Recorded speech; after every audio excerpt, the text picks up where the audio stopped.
Hi, I'm sorry to be a few minutes late. It's always going to happen. As I start to go live, one kid is going to run out the door to try to get on the tightrope across the street.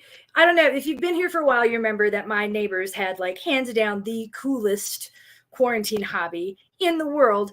They set up a tightrope between the two trees in their front yard and practiced fire juggling on the tightrope. I had videos of this on my Instagram there for a while. They're pretty amazing. They're obviously like Nakia's age. They're younger.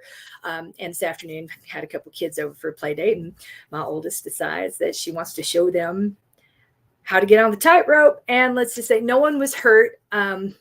We got to the scene really quickly, but someone's ego might be hurting. And all of that had to happen just right as it was time for me to go live and it was getting dark. So I apologize for being a few minutes late. I had mom with both hands. I'm going to have to go mom with both hands after this, unfortunately. But no children were harmed. And what can you do? What can you do? Think you fall off a tightrope once, that's usually enough to keep you from wanting to get back on without the harness and all the people helping you. Anyway, so my name's Coach MK. We've got some new people here tonight. I'm very excited to welcome our new members, one of whom just ran her first 5K today, y'all. Yay!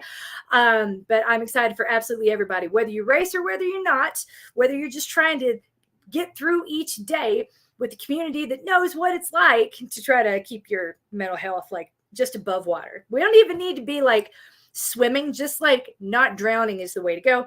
Then fitness protection really is the place for you. So running is not central to what we is central to what we do.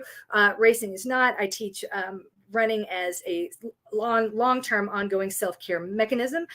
Races are great if you are in a place where you feel like you want to do it, but they're not the only reason we run. They're not the only reason we show up. So with that, big congratulations to Elin Masick, who just finished the Rocket City Marathon, state number 17 out of 50. She's one of our 50 staters. Congratulations, 6:33. That is amazing. Way to go, Elin. I am so excited for you, and I'm so proud of you. And like Rocket City, I had to Google that one because I'm like, I know a lot of marathons, and that one is not coming to the forefront, but that's awesome. Also, Robin Anderson, congratulations. She raced last weekend in Sim. I believe I forgot to mention her. Karina Terry had a really sweet moment this week when a former student that she had 4 years ago emailed to thank her for being nice when she was in her class. She said it made her day, week, month, and year.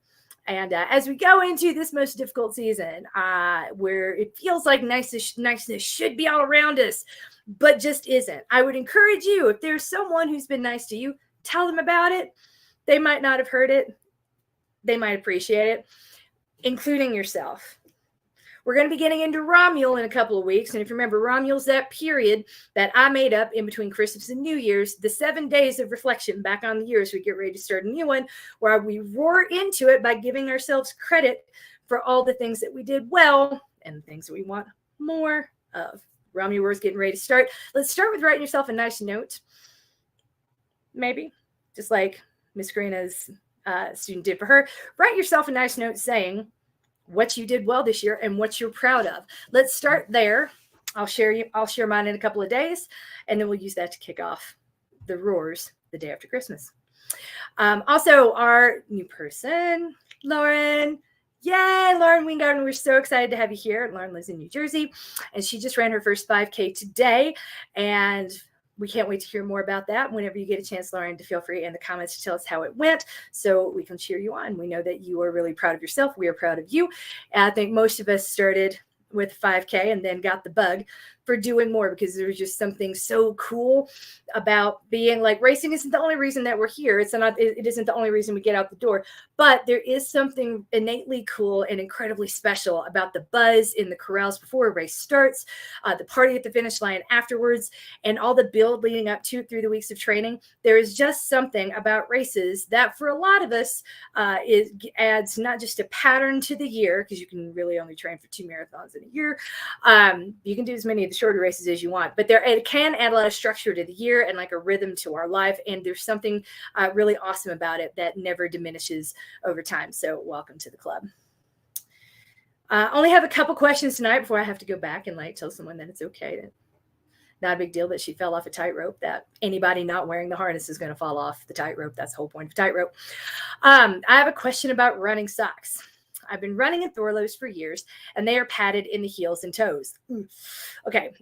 So the reason I make the face is that because when it comes to socks, when there's more squish to them, that's precisely what's going to cause a blister to form. And I know it feels counterintuitive, like you want the cushioning to prevent blisters, but here's what happens when you have cushioning in your shoe, and then you add more cushioning with your socks. Your brain needs that sensation of your foot hitting the ground. That's called purchase, right? It's not just traction, right? It's purchase. It's a neurological stimulation that tells your brain how much force you need to hit the ground with. If you have a lot of cushion in your shoes and have cushion socks on too, that's a lot of cushion that your body's got to work through to get that feeling of hitting the ground, that neuromuscular sensation that your brain's looking for. And so it's going to have you almost stomping if you're not thinking about it. And that's going to cause more blisters and more damage. So if you already have a super soft cushion shoe, let's think about not adding more cushion to it. There's nothing wrong with Thorlos. Thorlos are great. But most of the people who wear them, I used to love them. I really like them for long runs in training cycle. It's because my shoes got no squish anywhere. If you got my shoes wet, they would dry in 5 minutes because there's literally nothing soft on them to hold water anywhere. It's not necessarily better. It's just different, right? So that's why I made the face, but I'm going on. Overall, I find they give good cushion and are comfortable. True. I recently replaced them with a newer version of the same sock, and I find that it seems more effortful to run in them than the old ones, and my legs are fatiguing. That's why. Is this possibly due to the cushioning? Yes. Yes, it is, and that's why. So you didn't mention what shoe you're pairing it with, but I'm guessing your shoe is pretty cushioned as well. So the Thorlos are going to feel fine. Nothing wrong with the Thorlos. Nothing wrong with the shoe. Likely the combination might be just a little too much cushion, and that's going to lead to plantar fasciitis. So could this also contribute to some plantar fasciitis symptoms that I've been starting to notice? I haven't had any major increase in my amount or speed of my miles. Yes, but your body has probably been striking the ground with more force. And again, this isn't something you can control. It's a sensation. And when you, through all that cushioning, your body's just looking for purchase. So each time your foot hits the ground, it's going to be hitting it harder to get through all the cushion to have that secure, stable feeling that it needs for push off. So think of it from, if you've ever been, I've only been this a couple of times. My kids don't do gymnastics. That just scares me. But if you've ever been to a gymnastics studio and run across the floor, like where they do all the rhythmic dancing, that, and you like start to fall over to the side, that's proprioceptive training. It's kind of like running across a Bosu ball, right? So part of that is like you got to have really strong ankles and really strong feet. But effectively, what you've done with all that cushioning is the same as there. Part of what makes it so challenging to run across that floor is that it isn't a stable surface. So your body is like striking down, trying to get stability, right? That pop, that sense of stability for push-off, since your feet is, bear your entire body's weight.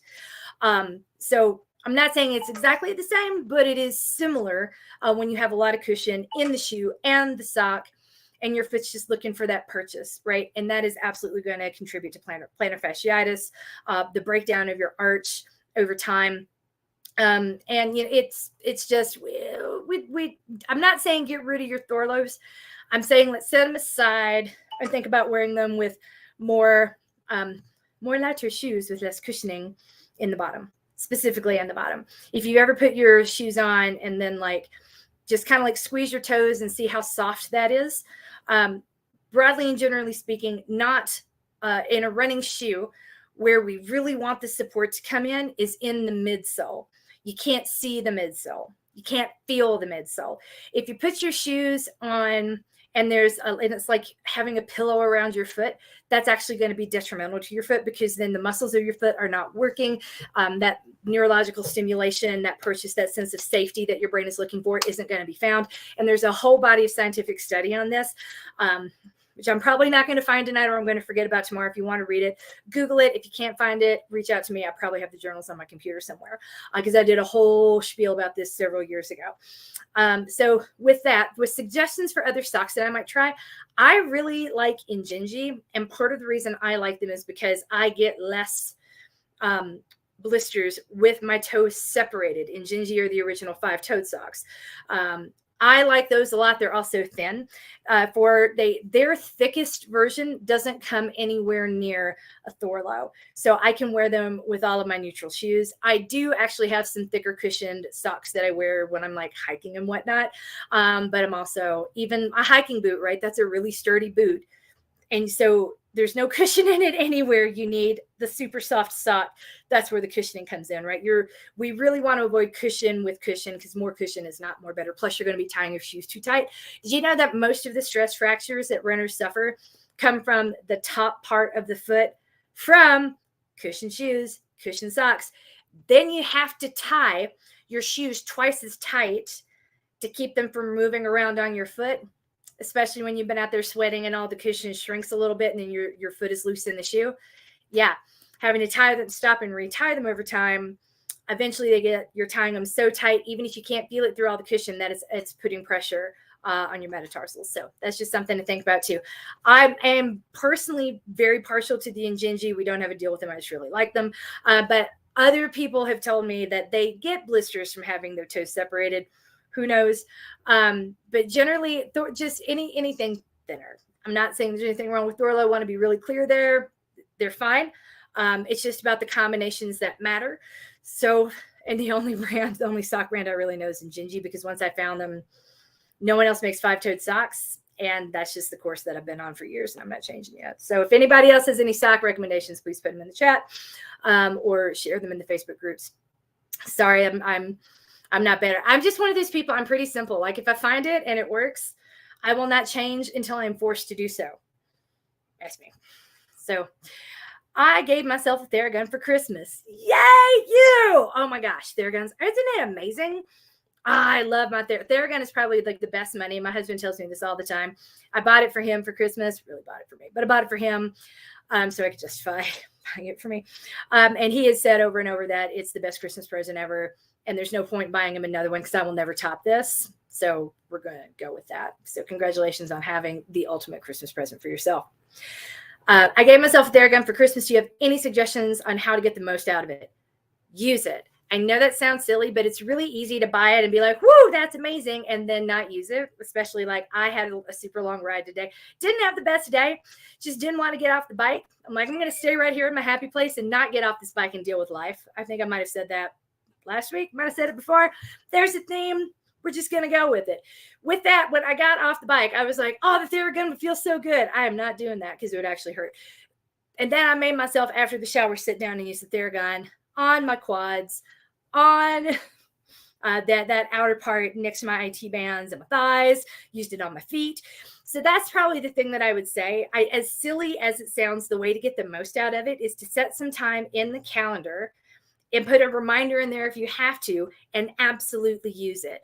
I'm a fan of the Great British Baking Show, as everybody in the whole world has to know by now. Mo Farah was on it, by the way. If you did not see the episode where Mo Farah, the world champion runner, is on the Great British Baking Show, the Celebrity Baking Show Holiday Edition from like last year, you need to go watch it. While it's on, use the Theragun on your feet, use it on your calves, take the pointy thing that came with it, change the pointy into the pointy end, and use that on your soleus. You'll have to do it while sitting down with pressure. If you want me to talk through it in a FaceTime with you, I'm happy to do it. Soleus is really, really, really, really, really hard to get to, and that's intentional because it protects your Achilles tendon, right? That's the attachment point into your calf. Unfortunately, when you're really stressed out, putting a lot of stress on your feet, you're going to be putting a lot of stress on your soleus, and then it's really hard to loosen it. Theragun makes that easy though. So get the pointy end, shove it in your soleus, and let the thing do its job. But you're only going to do that if you're setting aside the time to do it regularly. It doesn't replace foam rolling, but it supplements it in a really huge way. And I know that like when my IT bands are really sore, the last thing I want to do is get on top of Bertha and roll around. And that's when I dig into it with my Theragun and think, you know what? Foam rolling would hurt less, and then I do that. So that's my big tip on getting the most out of it. Set aside time, just like you do for running, and make sure that you're using it, that you're practicing self-care, that you're taking Epsom salt baths. This season is tricky, right? I mean, I could talk about the astrology of it. I could talk about the economics and the life of it. But things right now are just not any easier than they were 6 months ago or a year ago. Every time we think we've turned a corner, we almost really for sure have not. So with that in mind, self-care in the most primal sense of the word has never mattered more. It's not about whether or not you earned it with your workout. It's about, how do I feel? I think I'm going to take an Epsom salt bath, let my pores open up and soak in all that magnesium, because you will sleep really well after you've done that. That's what magnesium is for. Oh my God. Take time to take the Epsom salt magnesium bath. Take time to foam roll. Take time to take care of you, because God knows if you don't, no one else will, except for me, because that's what it means to be coached and loved and winning at life. Yay! I will see you all, I think, one more time before the holidays really kick in, and then everybody's like, I don't know what to do. We can talk about all that when it comes. And also, don't forget, this week I'll be going on Instagram Live with Coach Nakia with our special cocktail mocktail holiday recipe and year roundup. See you then. If you don't follow us already, go to at Fitness Protection. I think it's at Fitness Protection LLC on Instagram. It's also linked in my Instagram profile, Coach MK Fleming. We'll see you there. Boy, that's a bad fumble, right? Like, what's my IG handle? I don't know.